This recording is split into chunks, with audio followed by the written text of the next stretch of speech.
And welcome in on this Sunday afternoon. This is Cards Hub 365 on Sports Hub STL.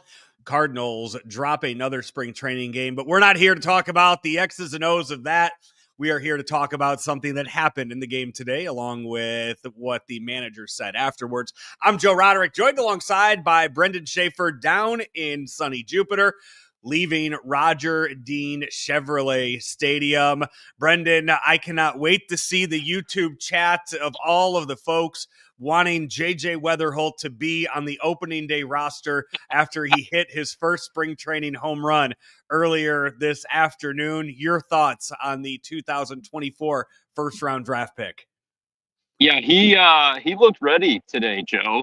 Ollie Marmol said after the game that there's not been a moment where he didn't look poised for all of this, right? Everything that comes along with your first opportunity on a big league team. This is spring training, but this is still a pretty significant step for JJ. And look, he tore up Palm Beach last year, had an on base over 400 in this same stadium, playing a lot of his home games. And then today, of course, the home run. And it wasn't just the home run, though, although that was impressive. Ollie Marmol said he liked that. He enjoyed that swing quite a bit, believe it or not. But he looked good defensively. He, made a few plays, had a couple double plays, and also had another base hit. So he goes 2 for 3. The hype train is not going back into the station anytime soon after today. It's kind of the way that I'm responding to JJ Wetherholt's day. And here they are. Look at that Bill already chiming in. He's a young guy. Let's give him the runway. Let's go. Let's go. Let's call him up. Let's have him start. It's going to be tough to talk people down. It really is after what he did today. I mean, we're going to have a hard job. I'm going to have a hard job because it is. It's early. It's too early for that. Now, could he have a really quick ascent this year, Joe? Absolutely. Like you could start him at Peoria. You could even start him at Springfield if you wanted to. My prediction starts at Peoria. Probably doesn't spend a lot of time there as long as things continue to progress. And then once you're at Double-A, you're 2 steps away, maybe even 1 step. We know Jordan Walker originally skipped Triple-A before he made the team. So I think it could be sooner than later, but you're gonna still be waiting a little bit longer for JJ. But enjoy him this spring. I asked Ollie Marmol this morning, a guy like him in his unique situation, having played a lot of college ball at a high level. We've talked with Claves, who says I consider that akin to Double-A, right? So he's got a lot of high major experience in the college game. What do you want to do with a guy like that in spring? How much do you want to see a guy like that play? And really, it kind of sounds like for as long as Mason Wynn is kind of going on in every other schedule, you're going to see JJ start at short. And then maybe the playing time, Joe, could trail off a little bit after that. But that's going to be a decent little runway here at the beginning of spring games for JJ Wetherholt to show what he's all about. Ace Rob chimes in, too. I mean, he wants to give him the Ronald Acuna treatment. Just give him a 10-year deal. Yeah.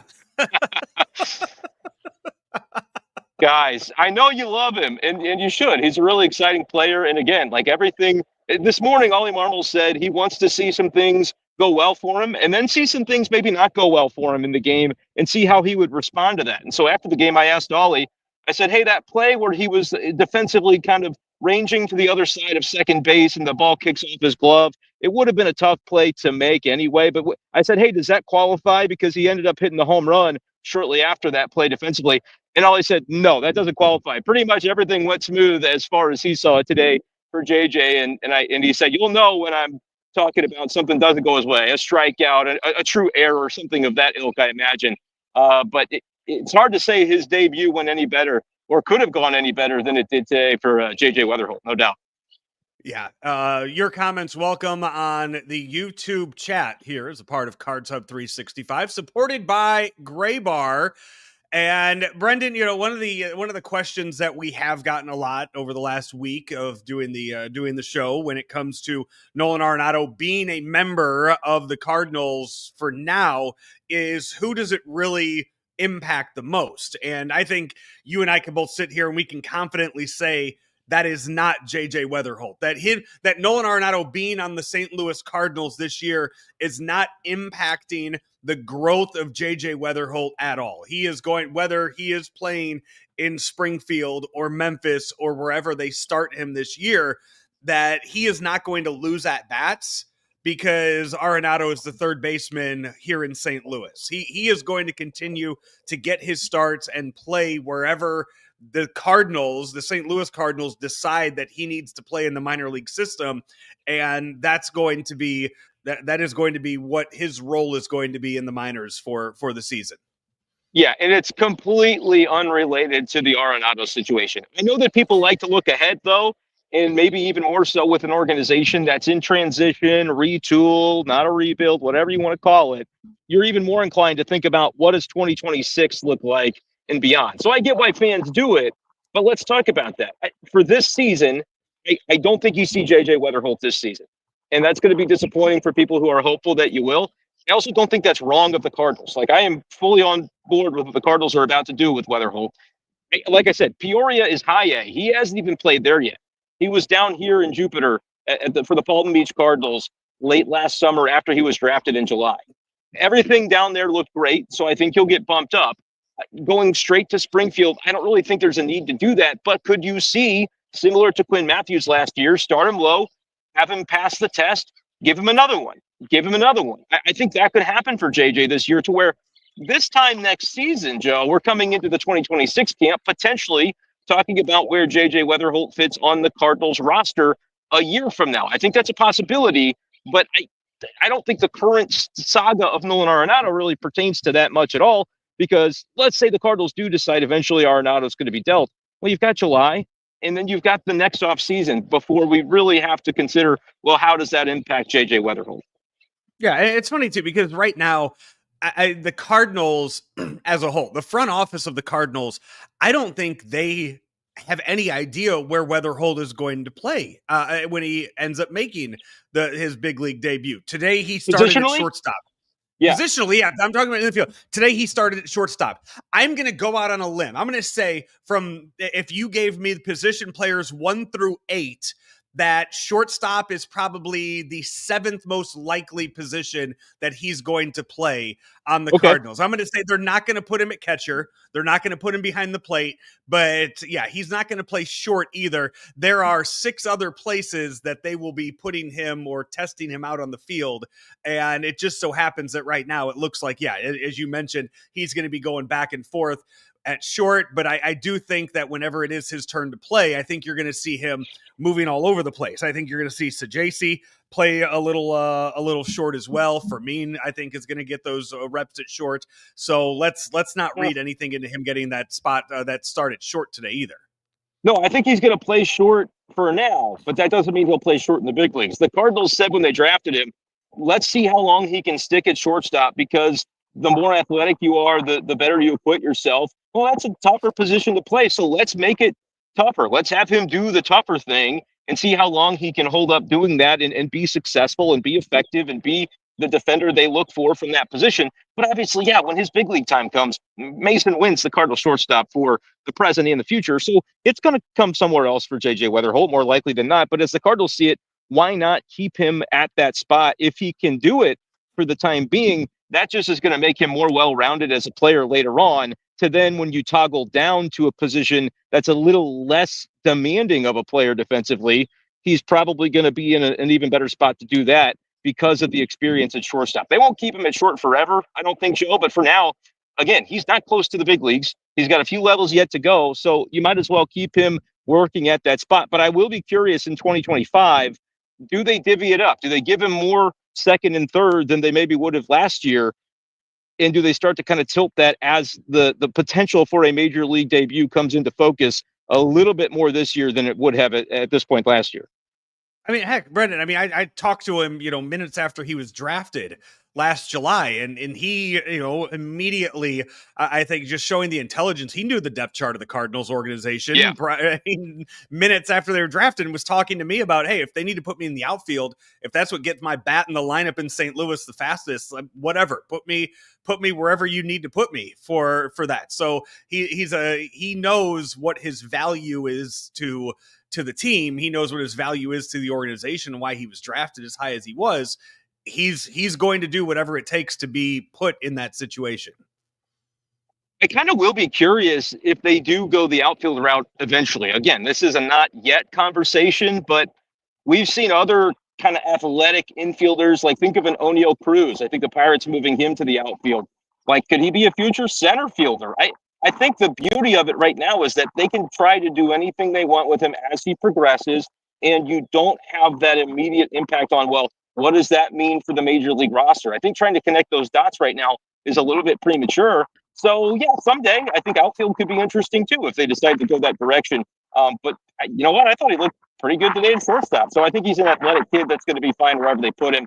And like you said, from the moment he was drafted, he understood Mason wins the shortstop here. I'm going to probably end up somewhere else. But you know what? When you're in the big leagues, that's probably okay. I think everybody's going to be all right with the way that it pans out. The lineup today, that's something, we're going to continue to watch over the next 4 weeks, 5 weeks to see how it plays out and what the Cardinals feel is going to be their best lineup. We saw a damn near opening day-esque lineup, it seemed like yesterday with what they put out there. But today, as you look and see, where else everybody's going to be, I think it's, we're going to see Wilson Contreras and Alec Burleson. I don't read too much into that because one's going to be playing first base one day, one's going to be playing first base the other day. Oh, yeah. Don't read anything into Burleson not being in, a lineup like yesterday where he's probably going to be that opening day DH. Well, now wait a minute. But I disagree with that. Hold on a second. What's your 1 through 9? Who's sitting out if he's your opening day DH? If he is your opening day DH, I would believe it's because Donovan is playing second base and Nolan Gorman's on the bench. I think you will not see Gorman on the bench on opening day. He'll be in the lineup. To me, Burleson is more likely to be on the bench. Yeah, and that's where, Ryan Fagan and I were talking about the other day, where I know how much this team loves Lars Nootbaar, to where I would put Burleson over Lars Nootbaar. I would put Donovan at left. I would put Gorman at second, and I would have Burleson DHing, and I would have Lars Nootbaar off the bench. Oh, yeah, that's not going to happen. I know it's not going to happen. I'm just telling you. Okay. I'm telling you from my perspective, the way I look at it. That is what I mean. Burleson, I think, is that number. He should be hitting number 2 in that. Like he was your most consistent hitter all of last year, and he kept you above 500 last year. I feel like with his bat, him and Wilson Contreras hitting 2-3. So that's where I look at that, and I think he needs to be bad. He needs to be in that lineup every single day, whether it is outfield, first base, or DH. That's where that I am a huge Alec Burleson fan. I am too, and Ollie Marmol is as well. Like that is the answer to the question, though, Joe. As of now, most impacted by the Arenado stuff, it's Burleson for now. But I think it's going to work itself out, right? You could have an injury to probably catcher. You have a way to fit the lineup together where, yes, Burleson's the guy that comes in. And so opening day is a long way away. I think ultimately it's going to end up panning out that he'll be in there. I just don't know who's going to get hurt to facilitate that. But right now, if I had to kind of couch it, they're going to play Gorman for sure, and they're going to play Nootbaar.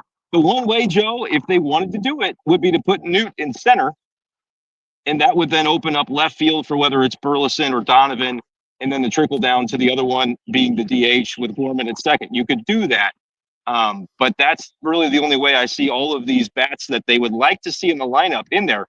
But I also think we saw Siani yesterday in center because he's your starting center fielder on opening day, if I had to guess it today. So those are kind of the camp battles that I guess we'll be talking about, but that's sort of the way I see the lay of the land, at least right now, 2 days into Grapefruit League play.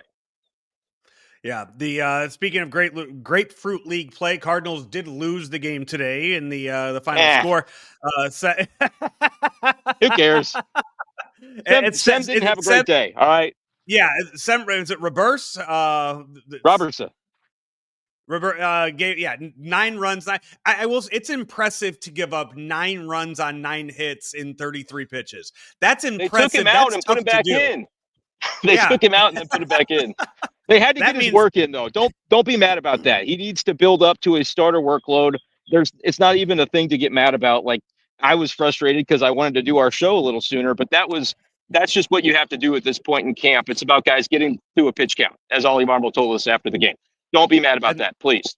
And that's, Michael Kaiser chimes in on the YouTube chat. How many of the young pitchers that pitched today will contribute this season? Your guy, Takeo Roby, went out there and threw that is my guy and looked real good. Somebody tell Claims. I have a Somebody feeling tell Claves Claves he's followed. live. Yeah. He's good, dude. He's got electric stuff. Two innings pitched, 3 strikeouts today. They like him. It's really just kind of a waiting game to see can he stay healthy, because Ollie Marmol said this is kind of what it's looked like in the short bursts that they've had him available. Can he stay healthy is really the prime basic question. And if the answer is yes, it might be a little bit too soon to decide what role he could serve in, but you could see him in 2025. That would be the one name from today of the young guys that I would say. Robertson has obviously got a ways to go after this one, but it is just one game. Mosqueda, you could see him. I think he's a little bit older. It was a Rule 5 pickup in the minor league portion. And Granillo, like, you never know. He's had some good minor league numbers. But yeah, Roby would be the name to circle from today, in my opinion. Yeah, the few other names that you probably will see on the big league roster for today. We saw JoJo Romero throw an inning today. We saw John King also throw an inning today late in the Yep. game. Those are guys that I think you can And Ludus, expect to too. be. You'll see him. You'll see Ludus. Yeah. Yeah. So those are guys that, yeah, I would say are in that. I guess let's just say that 20-man, list of pitchers that we're They all have going to options. see a lot of. Yeah. So Like, that's the thing that's going to really, the Memphis shuttle is going to shuttle this year in a big way when it comes to the bullpen. Yeah. Anything, Miles Michaelis threw 2 innings. When you talk about guys that have a lot to prove this year, maybe just to themselves, as far as, having a bounce back season from what he did last year, Miles Michaelis, I think, is top of that list when you look at some of those names around all of baseball. They would really like it. And I think the conversation has been about throwing some pitches that aren't in the strike zone to kind of mix it up a little bit and because he throws a bunch of strikes. At times they've been hittable strikes in recent years, but that's another part of that conversation, Joe, about center field and trying to get all the bats in the lineup. I don't know if there's a guy in the rotation that would benefit more from a defense first alignment behind him than Miles, because he does pitch to contact. A lot of times it's fly ball contact too. When the ball stays in the ballpark, you got to have a center fielder like this Ciani that can go track it down. So I feel like that's kind of part of the push-pull as well. Yes, you want to get all those bats in the lineup. They do genuinely like Alec Burleson. But could the expense of that be suffering a little bit on defense for a pitching staff that has guys like a Michaelis who could really benefit from making sure Ciani's out there to track down fly balls? Brenden, you are going to be making your way back to St. Louis over the next couple days. We will talk to you again. Talk to you again on Wednesday for Cards Hub 365. Anything over the next 2 days of Cardinal baseball that you are really locked in on, that you're really going to be paying attention to? I'm locked in on tomorrow. Are they going to play, or is the rain that's going to cause my trip back to be miserable going to knock out a game? Look at this blue sky behind me. It's going to be rain this time tomorrow, which is kind of a bummer. We'll see if the Cardinals dodge the raindrops. And then, obviously, if anything Arenado happens, I'll pull off on the side of the highway and we'll do a show right then and there. So stay tuned to Sports Hub STL. Make sure you're subscribed to the channel if you haven't done so already. You guys don't even understand the level of baseball content that's coming your way on this channel all season long. And very important question: how many Buc-ee's will you be stopping at between Jupiter and St. Louis? I'm going to go all 4. I'm going to drive up toward Jacksonville, I think on I-10, to make sure that I think I cut off to I-10 from Jacksonville, but I'll go 95. I'll hit Daytona, I'll hit St. Augustine, and then I'll hit both of them in Georgia. So probably 4 is the plan. I missed one on the way down. I can't let that happen again. That St. Augustine one is tough. That's a tough one too. That one's easy to miss because it's real close to the Daytona one, and you might miss. They're just way too close. Daytona was my first ever Buc-ee's. That was my first ever Buc-ee's experience. I walked in there. I had to walk out and gather myself before I actually went back in. It was a lot to handle. But now I feel like I am a Buc-ee's pro. By this point, and here in about a month, I will be making that same drive, and I will be hitting up multiple Buc-ee's as well. So if we could time it right, if the Arenado trade happens and you can do it from a Buc-ee's parking lot, I would absolutely love for that to happen if the Cardinals decide to make that move here in the next couple days. Maybe they just keep him though, because he's a pretty good third baseman. I don't know if you've seen. I think he might have a plaque one day in Cooperstown, and probably even more accolades for that. All right, drive safe travels. We will see you back here in St. Louis. Until then, Bye. he is Brenden Schaeffer. I am Joe Roderick. This has been another edition of Cards Hub 365, supported by Gray Bar here on Sports Hub STL.